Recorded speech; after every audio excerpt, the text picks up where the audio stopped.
नमस्कार, good evening, शुभ संध्या। 8:30 बजते ही वक्त हो जाता है आपके पसंदीदा कार्यक्रम स्पोर्ट्स स्कैन का। आज का स्पोर्ट्स स्कैन लेकर हाजिर हूं मैं आपके साथ शशांक, और दिन भर की खबरों पर चर्चा करने के लिए हमारे साथ स्टूडियो में मौजूद हैं सीनियर स्पोर्ट्स जर्नलिस्ट शबाब अनवर जी। शबाब जी, स्टूडियो में आपका स्वागत है। धन्यवाद आपका और श्रोताओं को नमस्कार जी। और भारत और इंग्लैंड के बीच एक ज़बरदस्त मैच चल रहा है। चौथा T20 मैच जो है वो पुणे में जारी है और भारतीय टीम बड़े स्कोर की ओर बढ़ती हुई दिखाई दे रही है। जी हाँ, छठे विकेट की जो साझेदारी है शिवम दुबे और हार्दिक पांड्या के बीच, वो ऐसा लगता है कि मैच में भारत को वापस ले आई। चलिए विस्तार से चर्चा करेंगे आपके साथ इस मैच पर नजर डाल लेते हैं अब तक की हेडलाइंस पर। उत्तराखंड में राष्ट्रीय खेलों में भारत तोलन में मणिपुर की एस बिंदिया रानी देवी ने 55 किलो में नए राष्ट्रीय रिकॉर्ड के साथ स्वर्ण पदक जीता। पदक तालिका में मणिपुर पहले स्थान पर पहुंचा। भारत इंग्लैंड को 9 विकेट से हराकर अंडर 19 महिला T20 क्रिकेट विश्व कप के फाइनल में। और भारत और इंग्लैंड के बीच चौथा T20 मैच पुणे में जारी। राष्ट्रपति द्रौपदी मुर्मू ने कहा, खेलों में बुनियादी ढांचे को मजबूत करने के लिए सरकार ने कई महत्वपूर्ण कदम उठाए हैं।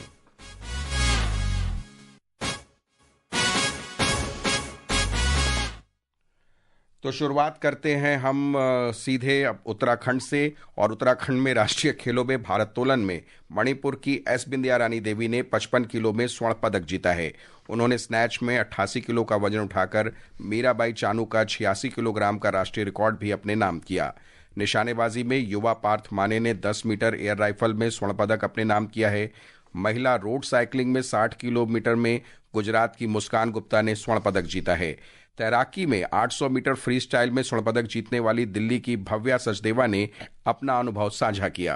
मेरे को फर्स्ट डे 200 फ्री में सिल्वर मिला था, कल 400 में ब्रॉन्ज रहा, आज 800 फ्री में गोल्ड है। सिर्फ कुछ सेकंड से रह गई अपना ही रिकॉर्ड ब्रेक करने में, बट बहुत खुशी है कि इस सीजन का बेस्ट मैं निकाल पाई। उधर बैडमिंटन में हरियाणा की महिला टीम की खिलाड़ी उन्नति कल फाइनल में उत्तराखंड के साथ खेलने के लिए तैयार हैं। I think match set to set wise strategy change करती गई, लाइक कि फर्स्ट सेट में कैसे खेलना है, क्योंकि सेकंड सेट में उसने वो गेम मेरा कैच कर लिया था, तो I have to change my strategy. तो जो चेंज मैं ला पाई वो थर्ड सेट में ला पाई। एक्चुअली उत्तराखंड की टीम बहुत अच्छी है, हमारा कल का मैच भी बहुत अच्छा जाने वाला है, so will prepare for that. और ज्यादा जानकारी के लिए खेलों की हम चलते हैं सीधे उत्तराखंड में मौजूद हमारी संवाददाता साक्षी सिंह के पास। साक्षी। हाँ, नमस्ते शशांक जी नमस्कार। क्या कुछ ताजा अपडेट है अभी आपके पास? देखिए, आज सबसे बड़ी महत्वपूर्ण खबर थी वो थी बिंदिया रानी देवी का, जो उन्होंने स्नैच में नेशनल रिकॉर्ड ब्रेक किया है मीराबाई चानू का। उनका स्वर्ण पदक रहा 55 किलो। और उसके बाद जो आपने अभी बताया कि 10 मीटर एयर राइफल में पार्थ माने ने गोल्ड जीता है। उसके अलावा स्विमिंग में आज 6 मेडल डिसाइड हुए थे। आज ऐसा नहीं था कि कर्नाटका ने डोमिनेट किया, बट ओवरऑल अभी भी स्विमिंग में कर्नाटका 8 गोल्ड मेडल के साथ डोमिनेट कर रहा है। वही बैडमिंटन के जो मिक्स ये टीम इवेंट बहुत ही रोमांचक हुए, और कल इनका फाइनल है जहां वुमेन में हरियाणा और उत्तराखंड भिड़ेंगे, और मेन का भी अभी फाइनल, जो इनका दूसरा सेमीफाइनल है, अभी खो के भी फाइनल होंगे कल, जहां राष्ट्र की टीम दोनों महिला और पुरुष वर्ग में पहुंची है। रग्बी के फाइनल हुए जिस हरियाणा और उड़ीसा की जो टीम है, पुरुषों में हरियाणा और महिलाओं में उड़ीसा, इन्होंने अपना वर्चस्व कायम रखा है। चौथी बार गोल्ड जीता है इन्होंने रग्बी में। बीच हैंडबॉल के फाइनल आज डिसाइड हुए, जिसमें सर्विसेज की जो SSCB की टीम है उन्होंने उत्तराखंड को हराया। और इसके अलावा बाकी अब कल के कुछ बहुत रोमांचक मैच होंगे। कल हमारे बैडमिंटन के टीम फाइनल होंगे, उसके बाद आर्चरी कल स्टार्ट होगा, और शूटिंग, वेट लिफ्टिंग, ये सब कंटिन्यू रहेंगे कल भी। जी साक्षी, हम बहुत सारे खिलाड़ियों के रिएक्शंस देख रहे हैं, वो इतने खूबसूरत वादियों के बीच में जो है गेम्स को खेलने के लिए बड़े उत्साहित दिख रहे हैं। जी शशांक जी, ये तो मैं मानती हूँ, बहुतों से बात किए लोग ये भी मान रहे हैं कि व्यवस्थाएं बहुत अच्छी हुई हैं, और एक अलग एनवायरनमेंट है। हमेशा आप एक मतलब समतल स्थल पे रहते, एक तो मौसम इस समय बहुत अच्छा है, बहुत ठंडी भी नहीं है, तो पहाड़ों के बीच में खेलने में आप मजा ही कुछ और आ रहा है। जी, हम आपसे इसी तरह से अपडेट लेते रहेंगे साक्षी। बहुत बहुत शुक्रिया हमसे जुड़ने के लिए। धन्यवाद। तो ये थी हमारे साथ साक्षी, हमारी संवाददाता उत्तराखंड से। और पदक तालिका पर शबाब जी अगर नजर डालें तो बड़ा उलटफेर देखने को मिल रहा है। जो डोमिनेट करते थे कभी महाराज जैसी टीम, वो टॉप 3 में नजर नहीं आ रही है। मणिपुर इस समय 9 गोल्ड, 7 रजत और 3 ब्रॉन्ज के साथ 19 पदक लेकर पहले स्थान पर है। ये आज का डेवलपमेंट है और बहुत बड़ी बात है। समझा ये जा रहा था कि शायद महाराष्ट्र जो 3 बार की नेशनल गेम चैंपियन है वो नंबर 1 पर फिर से आ जाएगी। पिछली बार भी वही चैंपियन बनी थी, लेकिन मणिपुर के खिलाड़ियों ने जिस तरह का शानदार प्रदर्शन किया है, और बहुत सारी खबरें ऐसे भी आ रही हैं कि कंडीशंस और वहाँ के माहौल का उन पर कोई विपरीत असर नहीं पड़ रहा है। अब चूंकि मौसम काफी सुहाना है, प्यारा है, तो इसलिए उसका आनंद ले रहे हैं। और जो नॉर्थ ईस्ट के खिलाड़ी हों या साउथ के खिलाड़ी हों, उनको भी बहुत ज्यादा परेशानी हो नहीं रही है वहां पर अपने आप को एडजस्ट करने में। तो बिल्कुल सही कहा आपने कि मणिपुर ने जो एक बड़ा उलटफेर किया है।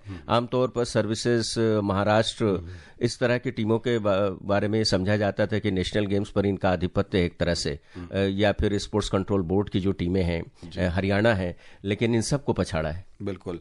और देखें तो आज दिल्ली की भी हमारी खिलाड़ी भव्या सचदेवा ने भी जो है वो गोल्ड मेडल जीता। अभी तक वो ब्रॉन्ज और सिल्वर से ले रही थी, लेकिन आज गोल्ड मेडल भी उन्होंने अपने नाम किया। चलिए क्रिकेट का रुख करें तो क्रिकेट से जो हमारे पास खबर आ रही है वो पुणे में इंग्लैंड के साथ चौथे T20 क्रिकेट मैच में भारत ने जो है वो ताज़ा समाचार मिलने तक 18वें ओवर में उन्होंने बना लिए हैं, बल्कि कहना चाहिए 19 ओवर खत्म हो रहा है, 174 रन बना लिए हैं 6 विकेट के नुकसान पर। एक समय में 5 विकेट खो दिए थे 79 रनों पर सिर्फ। उसके बाद जो साझेदारी देखने को मिली हमें हार्दिक और शिवम दुबे के बीच, उन्होंने ही संभाला है कहीं ना कहीं। बिल्कुल। अब शशांक जी, अब आपको ज्यादा बताने की क्या जरूरत है, इतने समय से स्पोर्ट्स कवर कर रहे हो, खास करके क्रिकेट पर जो नजर रहती है। भारतीय क्रिकेट और टीम की सबसे बड़ी खासियत ये है कि इतनी ज्यादा गहराई है बल्लेबाजी के क्रम में कि अगर देखिए जिस तरह से विकेट्स गिर गए 79 पर 5, लेकिन उसके बाद कोई ना एक बल्लेबाज कोई ना कोई जम जाता है, एक साझेदारी हो जाती है और भारत फिर से मुकाबले में वापस आता है। ये कोई पहली बार नहीं हुआ है, और यही काम आज हार्दिक पांड्या और शिवम दुबे को आज टीम में शामिल किया गया था। रिंकू सिंह भी आज आए। 3 परिवर्तन भारत की तरफ से हुए, और जो तीनों परिवर्तन हुए वो बिल्कुल ये कहा जाए कि जस्टिफाई इसलिए भी होगा क्योंकि अर्शदीप सिंह गेंदबाजी में वापस इस मुकाबले में आ गए। तो जो स्ट्रेंथ बॉलिंग की भारत के पास इस मैच में है, तो जितना भी स्कोर होता है भारत तो पहुंच चुका है मजबूत स्थिति में। इंग्लैंड के लिए भारतीय गेंदबाजों का सामना करना भी आसान नहीं होगा। फिलहाल अगर हम स्कोर बोर्ड पर नजर डालें तो हार्दिक पांड्या जो है वो 53 रन बनाकर आउट हो चुके हैं, शिवम दुबे 52 रन बनाकर खेल रहे हैं, और बस कुछ गेंदों का फासला है, टारगेट आ जाएगा। 19 ओवर में 178 रन बन चुके हैं 6 विकेट के नुकसान पर। उधर महिला टीम ने भी आज कमाल किया। उन्होंने इंग्लैंड को अंडर 19 महिला T20 क्रिकेट विश्व कप में हराकर वो फाइनल में पहुंची, और बड़ा ही एक तरफा सा मामला यहां पर रहा। कुआलालंपुर में दूसरे सेमीफाइनल में वर्तमान चैंपियन भारत ने जो है वो 114 रन का लक्ष्य सिर्फ 30 गेंदें शेष रहते ही हासिल कर लिया। बल्कि मैं तो ये कहूंगा कि एक तरफा मामला 2023 से ही शुरू हो रहा है, क्योंकि 2023 में आईसीसी ने अंडर 19 विमेंस वर्ल्ड कप की शुरुआत की थी। पहला खिताब भारत के पास ही है, और भारत डिफेंडिंग चैंपियन है। और जिस तरह से भारत ने वो टूर्नामेंट भी जीता था, पहला एडिशन, उसमें जो निरंतरता थी शशांक जी जीत की भारत की, चाहे जो युवा खिलाड़ी अंडर 19 गेंदबाजी हो, क्षेत्ररक्षण हो या फिर बल्लेबाजी, उसी तरह की निरंतरता ऐसा लगता है कि जहां से छोड़ा था वहीं से फिर शुरुआत हुई है इस बार।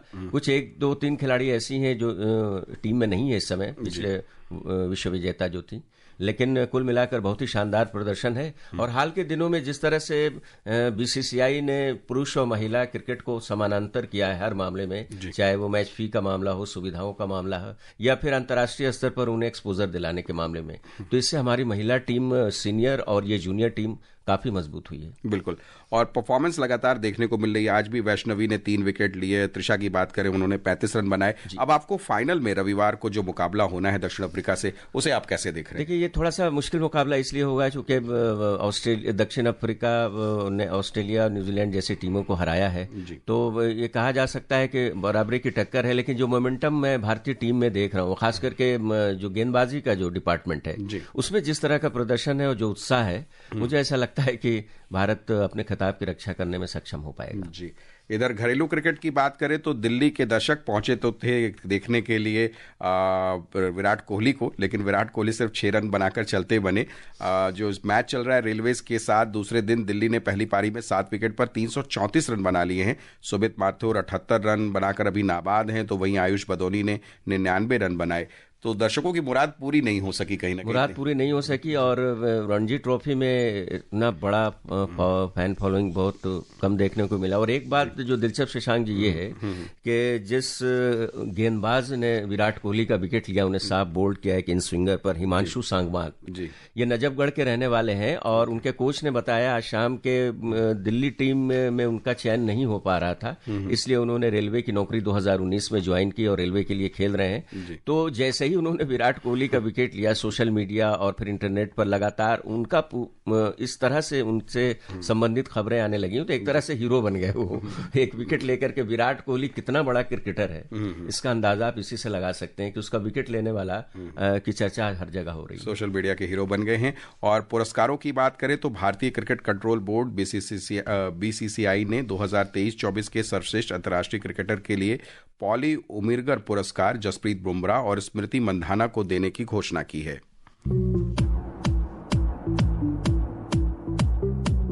बुमराह को आईसीसी का टेस्ट और ओवरऑल साल का सर्वश्रेष्ठ क्रिकेटर भी चुना गया है। उन्होंने इंग्लैंड और बांग्लादेश के साथ घरेलू श्रृंखलाओं में जीत में महत्वपूर्ण भूमिका निभाई। बॉर्डर गावस्कर ट्रॉफी में ऑस्ट्रेलिया के खिलाफ 32 विकेट लेने वाले बुमराह श्रृंखला में सर्वश्रेष्ठ खिलाड़ी रहे। आईसीसी की साल की सर्वश्रेष्ठ महिला वनडे क्रिकेटर मंधाना ने 2024 में 743 रन बनाए। उन्होंने 4 वनडे शतक लगाए और एक साल में सर्वाधिक शतक का रिकॉर्ड बनाया। टेस्ट क्रिकेट में 537 विकेट लेने वाले रविचंद्रन अश्विन को विशेष पुरस्कार के लिए चुना गया। सरफराज खान और आशा शोभना को सर्वश्रेष्ठ अंतर्राष्ट्रीय डेब्यू के लिए पुरस्कार दिया जाएगा। मंधाना को सर्वाधिक 747 रन बनाने के लिए और दीप्ति शर्मा को सर्वाधिक 24 विकेट हासिल करने के लिए एक दिवसीय अंतर्राष्ट्रीय पदक से सम्मानित किया जाएगा। तनुष कोटियान को घरेलू क्रिकेट में सर्वश्रेष्ठ प्रदर्शन के लिए बीसीसीआई घरेलू टूर्नामेंट ट्रॉफी के लिए चुना गया। सचिन तेंदुलकर को colonel CK Naidu life time achievement award के लिए चुना गया है। Vishal Sharma, sports scan. राष्ट्रपति द्रौपदी मुर्मू ने कहा है कि खेलों के बुनियादी ढांचे को मजबूत करने के लिए सरकार ने कई महत्वपूर्ण कदम उठाए हैं। उन्होंने विश्व स्तरीय खेल इकोसिस्टम विकसित करने के लिए भारत के प्रयासों का जिक्र करते हुए ओलंपिक, पैरालंपिक और विश्व शतरंज चैंपियनशिप सहित कई अंतर्राष्ट्रीय प्रतियोगिताओं में देश के हालिया सफलताओं की सराहना की। आज संसद के दोनों सदनों की संयुक्त बैठक में उन्होंने खेलो इंडिया, टारगेट ओलंपिक, पोडियम कार्यक्रम, इसके अलावा राष्ट्रीय खेल विश्वविद्यालय, दिव्यांग खिलाड़ियों के लिए जो विशेष केंद्र खोले गए हैं, इन सभी का जिक्र किया। और कहीं ना कहीं ये सभी जो हैं खेलों में एक नया बदलाव ला रहे हैं। जी बिल्कुल। और महामहिम राष्ट्रपति ने अपने भाषण में कुछ इस तरह भी इशारे किए कि इस इकोसिस्टम में चुनौतियां क्या हैं। तो मुख्य रूप से अगर चुनौतियों में देखी जाए कि जो सबसे ज्यादा चिंता की बात है कि अंतर्राष्ट्रीय मुकाबलों में भारत में पदकों की कमी, इसे और बेहतर बनाना है। इसके अलावा एक चुनौती ये है कि देश में खेलों में सक्रिय रूप से भाग लेने वालों की अपेक्षाकृत जो जनसंख्या है उसके इस अनुपात में कमी है, इसमें और बढ़ोतरी लाना है। बुनियादी ढांचे में सुधार की बहुत ज्यादा जरूरत है और खेलों के एलिट कोच की जरूरत है। ये कुछ चीजें ऐसी हैं जिस पर काम करने की जरूरत है। और हालांकि हाल के कुछ वर्षों में अगर देखा जाए तो भारतीय खेल में काफी सुधार आया है, क्योंकि जब हम देखते थे कि खेल रत्न केवल एक होता है, अब 3 और 4 खेल रत्न भारत को मिल रहे हैं। अभी हाल में ही पुरस्कार का वितरण हुआ है। अर्जुन अवार्डी खिलाड़ियों की संख्या में भी बढ़ोतरी हुई है। तो इसका मतलब ये है कि खेल आगे बढ़ रहा है। बिल्कुल। सरकार ने 9वें एशियाई शीतकालीन खेलों के लिए 88 सदस्यीय भारतीय दल को मंजूरी दे दी है। ये खेल 7 से 14 फरवरी तक चीन में होंगे। और हॉकी का जो अपडेट हमारे पास है, Shrachi Rarh Bengal Tigers hockey India league के फाइनल में पहुंच गया है। राउरकेला में उसने पहले सेमीफाइनल में तमिलनाडु ड्रैगन्स को पेनाल्टी शूटआउट में 6-5 से हराया। निर्धारित समय तक दोनों टीमें 2-2 गोल से बराबरी पर थी। इस समय दूसरे सेमीफाइनल में सुरमा हॉकी क्लब का मुकाबला हैदराबाद तूफान से चल रहा है और अभी तक कोई गोल नहीं कर पाया है। जो क्रिकेट से हमारे पास अपडेट आ रहा है वो ये आ रहा है कि भारत ने 181 रन बनाए हैं, इंग्लैंड को 182 रन का टारगेट दिया है। शिवम दुबे ने 92 रन की शानदार पारी खेली है। थाईलैंड मास्टर बैडमिंटन टूर्नामेंट में किदाम्बी श्रीकांत, शंकर सुब्रमण्यम और रक्षिता रामराज सिंगल्स क्वार्टर फाइनल में हारकर बाहर हो गए हैं। शबाब जी, आप स्टूडियो में आए, आपने विस्तार से हमसे चर्चा की, इसके लिए बहुत बहुत शुक्रिया। आपका भी। तो श्रोताओं, फिलहाल शशांक और स्पोर्ट्स स्कैन की पूरी टीम को अनुमति दीजिए, पर आप बने रहिए FM गोल्ड पर, क्योंकि कुछ ही देर में आप सुनेंगे हिंदी में समाचार। गुड नाइट, शुभ रात्रि।